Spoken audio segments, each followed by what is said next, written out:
الشيطان الرجيم. بسم الله الرحمن الرحيم.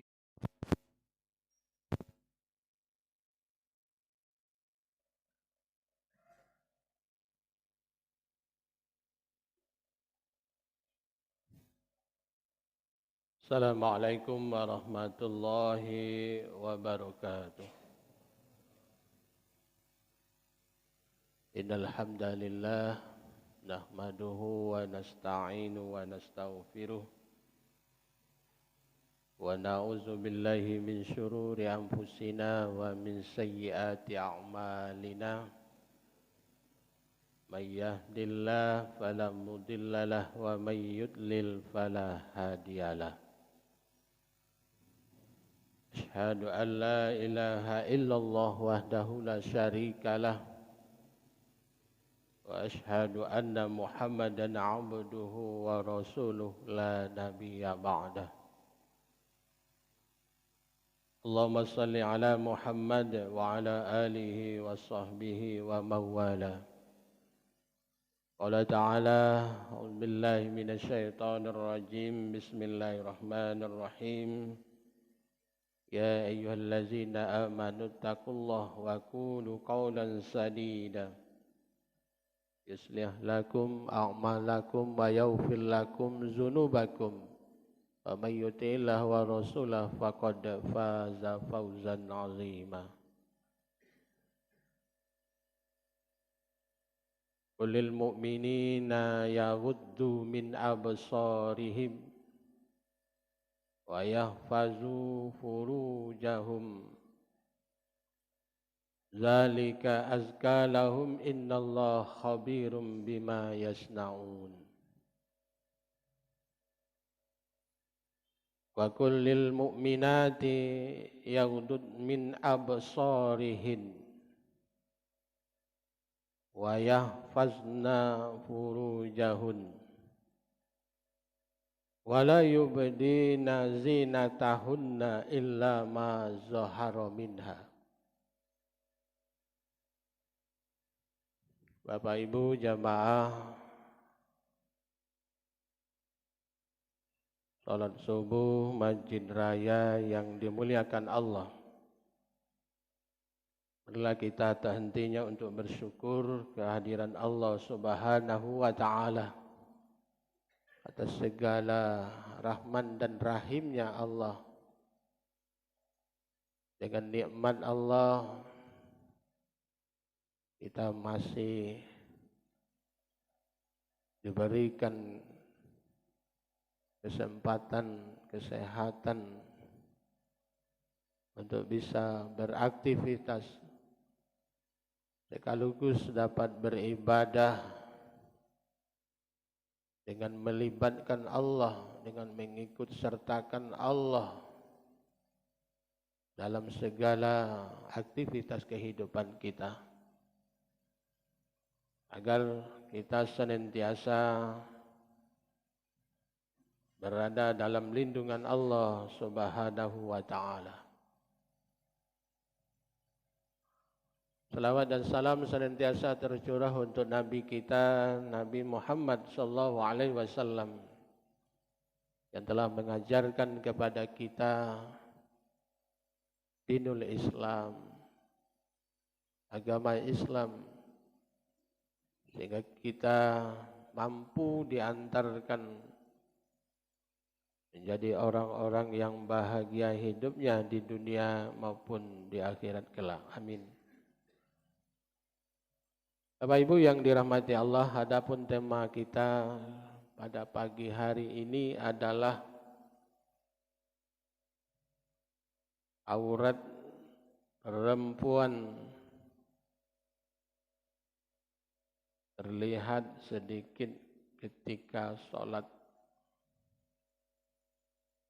Di kajian kita pada pagi hari ini agak berat sedikit tentang masalah wanita. Jadi masalah aurat yang tersingkap ketika tengah sholat apakah itu rambutnya, apakah kakinya, bagaimana hukumnya? Apakah batal sholatnya atau tidak? Bapak Ibu yang dirahmati Allah, sebelum membahas mengenai hukum tersingkapnya aurat di tengah sholat, perlu kita dulu mendefinisikan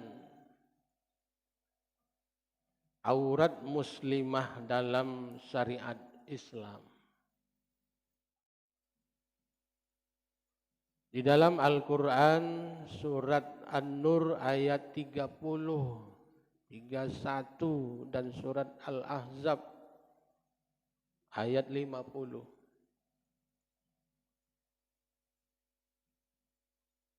Menjelaskan kepada kita yang jelas, yang pertama menurut pendapat As-Syafi'iyah dan Hanabilah,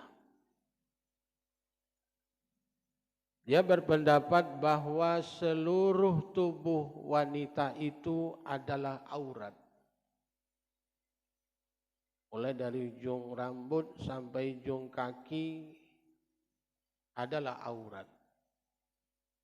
Apa itu aurat? Aurat adalah bagian tubuh yang tidak boleh terlihat, ditampakkan.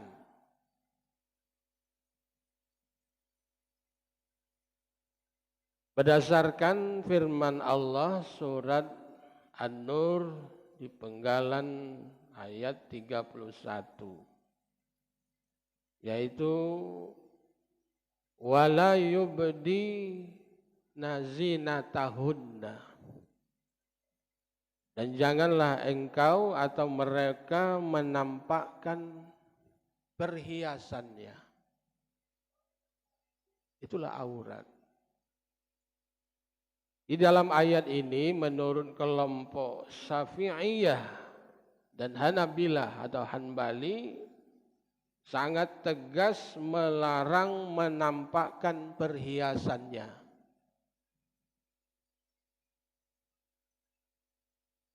Jadi mereka membagi dua macam zina, bukan zina, tapi pakai ha, zinatun.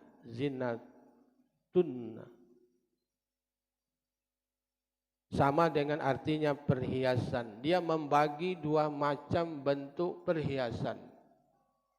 Yang pertama adalah zina khalqiyah. Artinya perhiasan yang berasal diciptakan oleh Allah Subhanahu wa ta'ala. Seperti wajah. Bahwa wajah itu ia adalah keindahan dan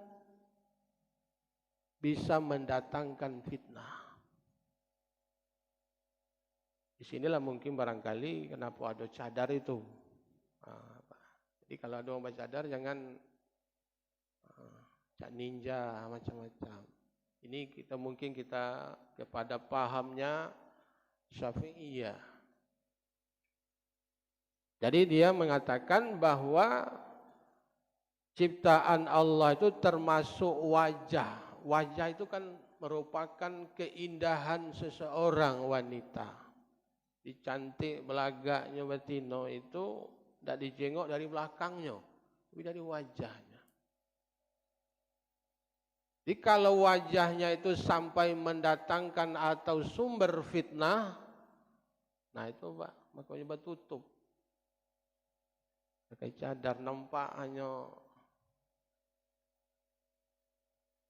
kalau sekarang namanya masker. Lanang tino pakai masker, pakai cadar. Nah ini pendapat yang pertama. Yang kedua, Bapak Ibu, disebut dengan zina muktasabah, yaitu perhiasan yang dibuat oleh manusia. Apa itu? Seperti pakaian. Namanya orang Manggale, orang berjualan.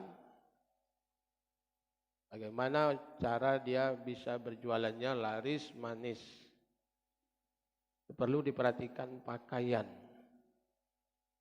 Itu buatan manusia. Yang kedua adalah perhiasan dalam bentuk apakah namanya cincin, apakah namanya gelang, gelang kaki, gelang tangan, anting-anting, dan bergantung di leher ini.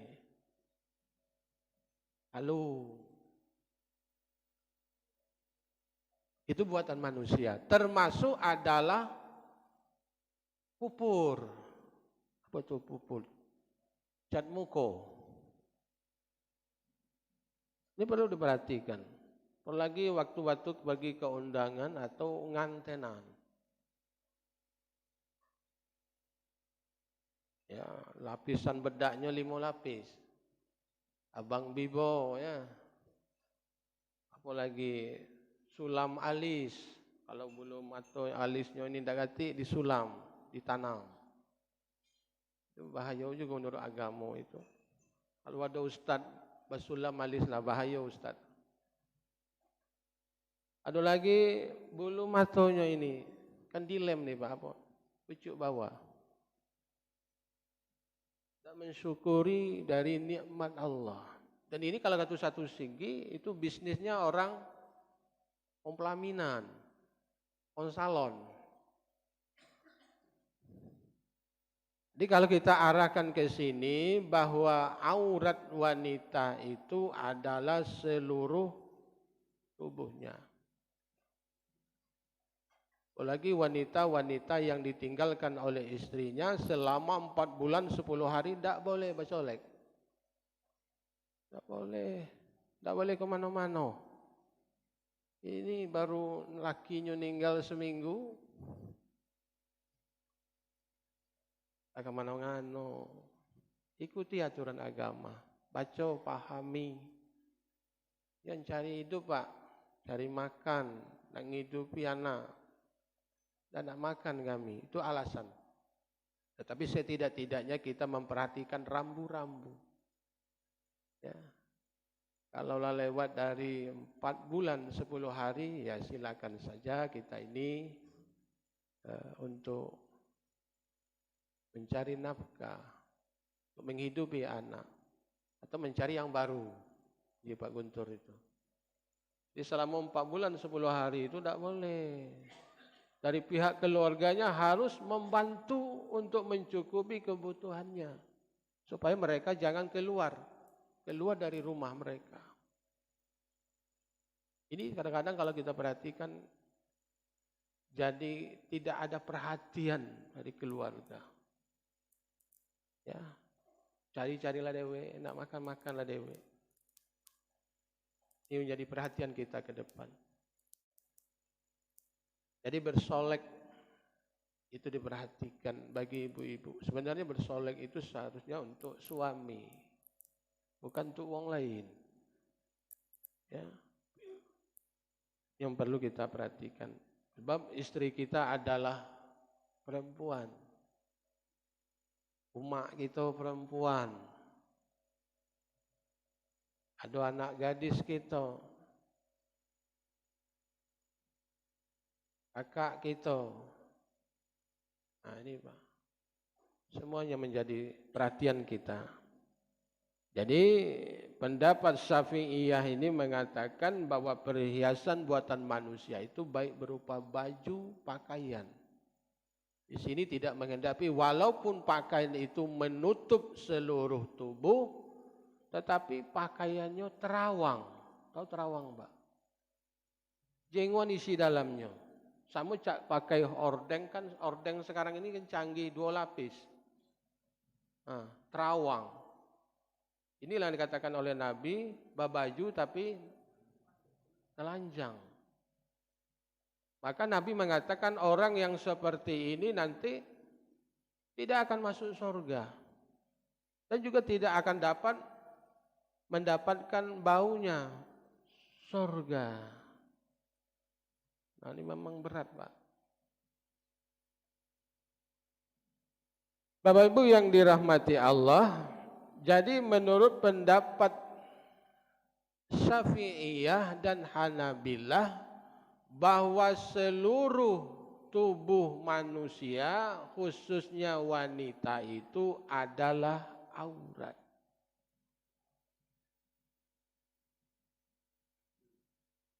Aurat.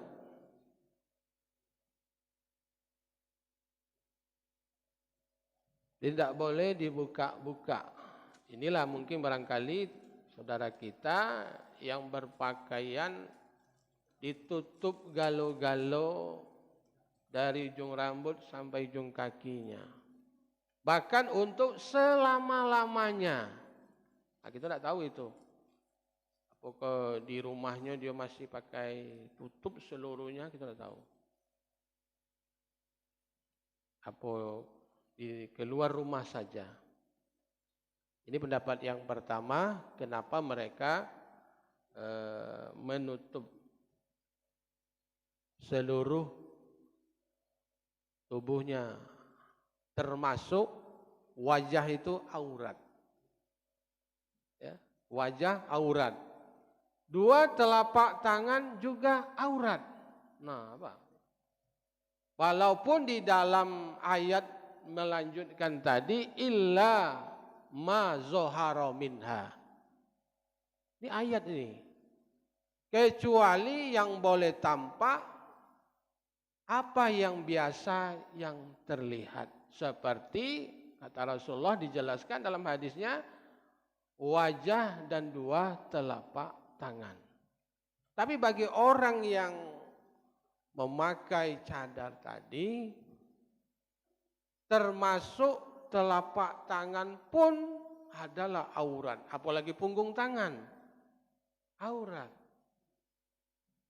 Aku tidak ditutup galo, Pak Haji. Pakai sarung tangan, pakai sarung kaki. Tengok hanya untuk bisa melihat. Kalau tidak makan, jangan. Terus buka dulu.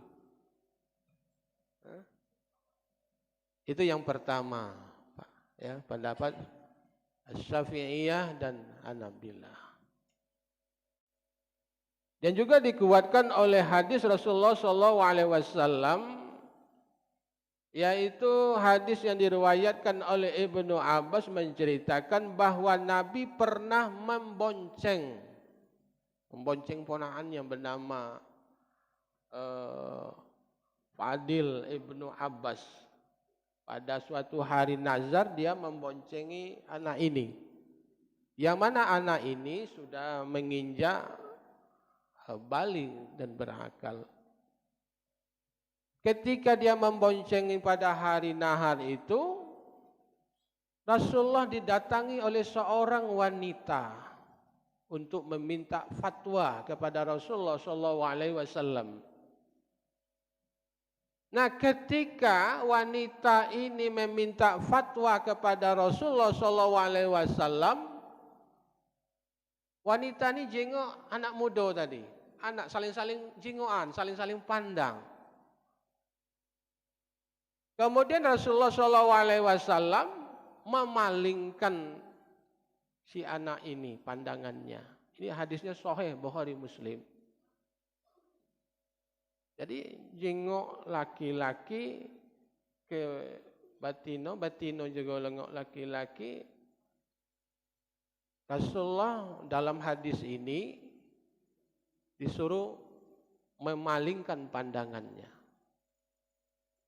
Inilah dasar mereka, lanang tidak boleh jengok tino, tino tidak boleh jengok lanang.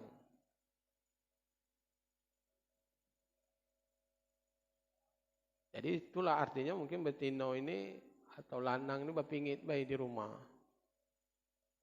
Kalau tidak bertemu, kalau zaman ini Allah wa'alam bisawab ya. Sebab manusia beraktivitas, laki-laki perempuan sudah bercampur. Kalau menurut ini tidak kena, Pak. Menurut pendapat Syafi'iyah, tutup galau, hanya nampak mata, seluruhnya ditutup. Nanggungnya saro. Itu pendapat ini. Dan juga dikuatkan oleh hadis.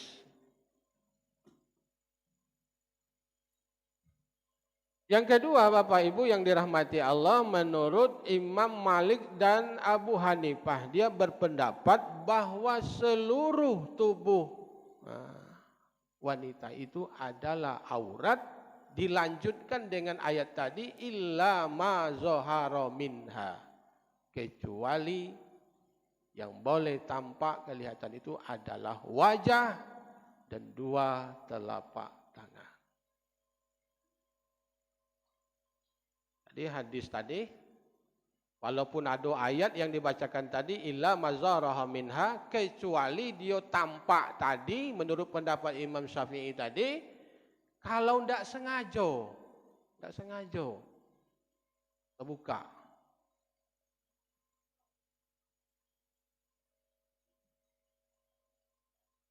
Kalau menurut pendapat Imam Malik dan Abu Hanifah, ayat yang di ujung tadi berlaku illa ma zahara minha, kecuali yang boleh tampak itu adalah wajah dan dua telapak tangan.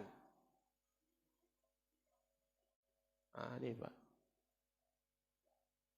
Dan juga ini berdasarkan kepada hadis Aisyah, istri Rasulullah SAW. Bapak Ibu yang dirahmati Allah, bahwa Asma binti Abu Bakar masuk ke tempat Rasulullah. Ini hadis. Masuk ke tempat Rasulullah SAW, sedangkan Asma ini memakai baju ala kadarnya baik. Asma ini juga sudah gadis.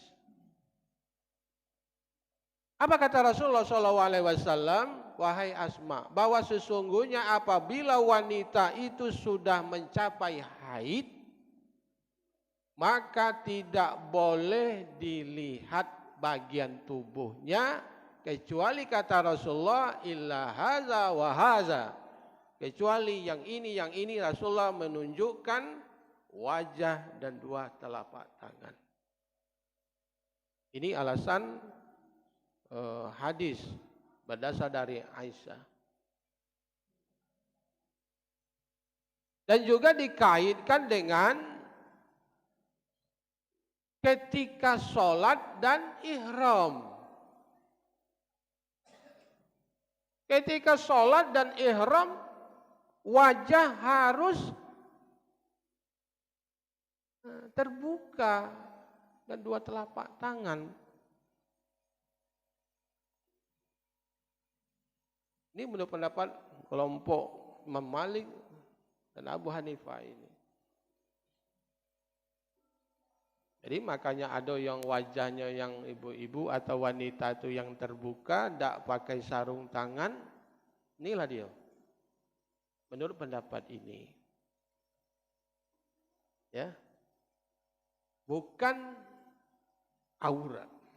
Jadi pendapat ulama sahabat, bahkan sahabat dan para tabi'in mengatakan bahwa wajah berdasarkan ayat ini, wajah dan dua telapak tangan bukanlah merupakan aurat. Bahkan menurut di HPT Tarjih Muhammadiyah, itu dijelaskan. Yang namanya tangan itu buat sampai ke sini, punggung tangan. Maka dibolehkan manusia itu, wanita itu pakai cincin. Boleh. Pakai cincin. Yang tidak boleh itu, kalau wanita yang sudah balik dan berakal tadi, pakai gelang. Itulah masuk ke aurat. Apalagi pakai kalung, apalagi pakai gelang kaki. Apalagi pakai anting-anting hidung, anting-anting bibir. Tidak itu mencerminkan kita sebagai umat Nabi Muhammad SAW.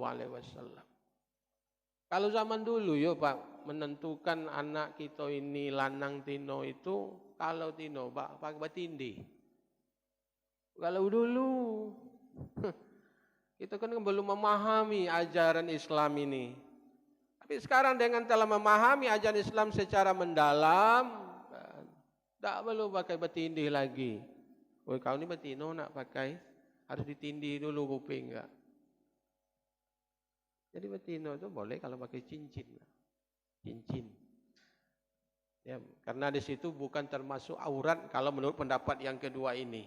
Boleh pakai cincin. Tapi cincin itu ya ala kadarnya baik. Jangan seluruh jari ini pakai cincin kali. Hah? Tapi ustaz ni boleh pakai cincin kali. Jadi seluruh jari ini pakai cincin. Nak jengok-jengok dengan orang kan. Kalau zaman dahulu memang ya orang berlomba-lomba membeli emas buat kalung. Buat kalung untuk anaknya. Bahkan untuk dia juga. Ya, alasannya apa? Untuk nyimpan harta dalam bentuk emas.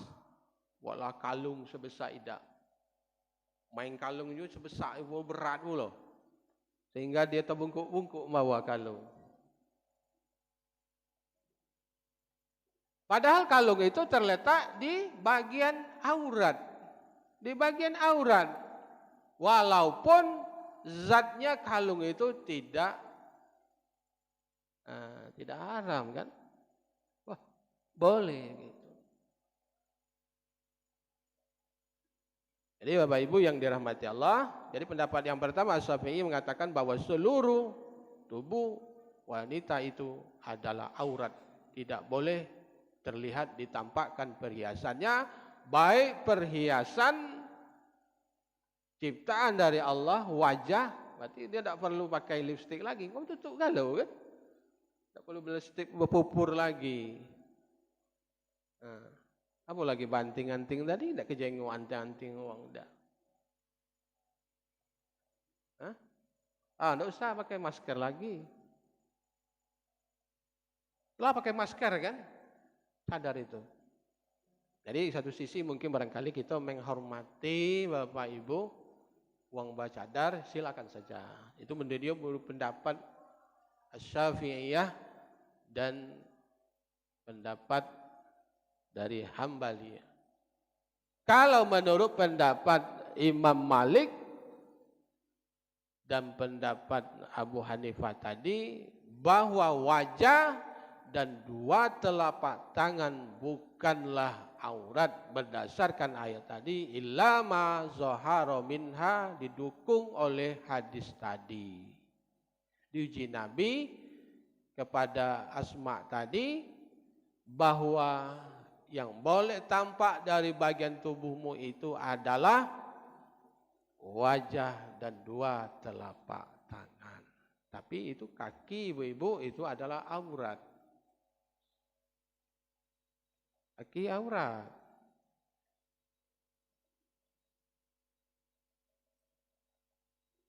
Nah kita kaitkan dengan sholat tadi. Sholat. Kalau bapak-bapak kan sampai mata kaki. Anjurkan itu. Jangan sampai di bawah mata kaki. Isbal itu. Kalau ibu-ibu waktu sholat harus tertutup, tak kelihatan kakinya. Nah, pendapat Imam Asy-Syafi'iyah tadi mengatakan bahwa kalau ada wanita yang terbuka auratnya ketika sholat atau tengah sholat, kalau tidak disengaja, kalau dia tidak tahu, walaupun sebesar apapun auratnya terbuka, tidak akan membatalkan sholatnya. Kalau tidak sengaja, atau tidak tahu, atau mungkin ya dia tidak tahu bahwa terbuka auratnya, atau mungkin lepas, atau bisa saja anak-anak yang mengganggu anaknya, ditariknya. Tarik. Kalau bapak-bapak ditarik sarungnya, lepas. Kalau tahu itu kan tahu, kalau anak yang narik ya cepat ditutup. Kalau dibiarkan baik, ya ini konyol namanya Pak. Batal sholatnya, rusak sholatnya. Jadi antara ulama yang tadi, ulama fikih ini menjelaskan kedua-duanya sama. Kalau tidak sengaja, tidak apa-apa, tidak akan membatalkan sholat. Cuma bedanya kalau Imam Syafi'i tadi, berapapun besarnya terbukanya aurat, kalau tidak tahu, tidak sengaja, tidak akan membatalkan sholat. Tetapi kalau menurut pendapat Imam Malik mengatakan bahwa dicengok dulu berapa besar aurat itu terbuka dan berapa lama durasi terbukanya aurat itu. Bahkan cukup kalau terbuka aurat keluarnya najis berat. Kalau contohnya ibu-ibu terbuka rambut tidak sengaja, tidak akan membatalkan. Kalau tidak sengaja ini, tapi jelas mau kenanya longgar, masih dibiarkan juga. Pasti akan keluar rambut itu di waktu rukuk. Di waktu rukuk, di waktu sujud, dia akan berubah dia. Nah ini, jadi yang penting menurut pendapat Imam Malik ini, jangan sampai terbuka aurat besarnya, tempat keluarnya najis itu. Kalau jika tidak sengaja sampai sholatnya selesai. Jadi sholatnya juga tidak batal. Jadi Bapak Ibu yang dirahmati Allah, kalau kita kaitkan dengan hadis ini, ayat Allah Subhanahu wa taala, kita sudah jelas bagi kita, orang yang berpakaian menutupi seluruh tubuhnya dari ujung rambutnya sampai ujung kakinya sampai tidak terlihat wajahnya, berarti mereka mengikuti pendapat Asy-Syafi'iyah ya dan Hanabilah. Kita tidak boleh mencerca, mencaci, memaki mereka. Tetapi dia tidak menafsirkan ayat tadi illa ma zahara min kecuali kata Allah, bukan kata Nabi, ini kata Allah, kecuali yang boleh tampak ini para ahli fuqaha berbeda dalam memaknai ayat tadi. Ya, masalah tidak boleh menampakkan perhiasan kecuali apa yang boleh biasa tampak padanya. Jadi kalau menurut pendapat Syafi'i ini menyeluruh mutlak, tertutup semuanya. Sedangkan menurut pendapat Imam Malik dan Abu Hanifah itu kalau wajah dan dua telapak tangan bukanlah aurat, bukan aurat. Sampai pegangan tangan ini bukan aurat, sehingga dibolehkan kita untuk memakai cincin bagi ibu-ibu. Lihat ketika orang ihram, ketika kita sholat, dibuka tidak kira itu? Yang pakai cadar itu, dibuka tidak wajah dia? Tanya yang pakai cadar itu, waktu kamu sholat, waktu kamu ihram, melaksanakan ihram, buka tidak cadar itu? Makanya, di alasan yang kedua ini kuat sekali. Berdasarkan juga hadis dari Aisyah, wajah bukanlah aurat. Ayat Allah mengatakan, jadi bergantung di sini adalah berbedanya pendapat ulama dalam memaknai, dalam menakwilkan ayat-ayat Allah ini. Ya, menakwil ayat. Silakan saja kalau istrinya, orang tuanya, anak perempuannya tidak mau memakai silakan. Tetapi apabila kalau itu termasuk aurat, ya mesti ditutupnya waktu dia sholat dan ihram. Dia melaksanakan haji atau umrah, waktu dia ihram dia tidak, kalau dia menurut pendapat yang pertama sih dia akan menutup wajahnya dan menutup juga pakai ini, sarung tangan. Tetapi menurut pendapat yang kedua, kalau termasuk aurat bagi dia. Tapi kalau tidak termasuk aurat, wajah dan dua telapak tangan Di waktu sholat harus terbuka wajahnya dan telapak tangannya. Ini mungkin barangkali kajian singkat kita pada kesempatan ini, Bapak Ibu, sedikit mari kita pahami agama ini, semakin kita buka bahwa agama ini memang harus buka-bukaan, harus telanjang, tidak boleh ditutup-tutup agama ini. Jadi kita tidak ada lagi timbul semacam sentimen-sentimen terhadap orang-orang, silakan saya, berarti dia sudah menurut pendapat ini, ya, memahami ayat-ayat Allah Subhanahu wa taala. Ya mudah-mudahan yang kedua-duanya sama-sama diridhoilah oleh Allah Subhanahu wa taala. Apa ya? Ya ini saja mungkin barangkali sebagai pencerahan bagi kita ke depan untuk tidak kita saling mengolok-olok ajaran agama ini, mungkin karena berbeda ulama fikih dalam memaknai ayat-ayat Allah dan mempunyai dalil masing-masing dari hadis Rasulullah SAW. Terima kasih. Assalamualaikum warahmatullahi wabarakatuh.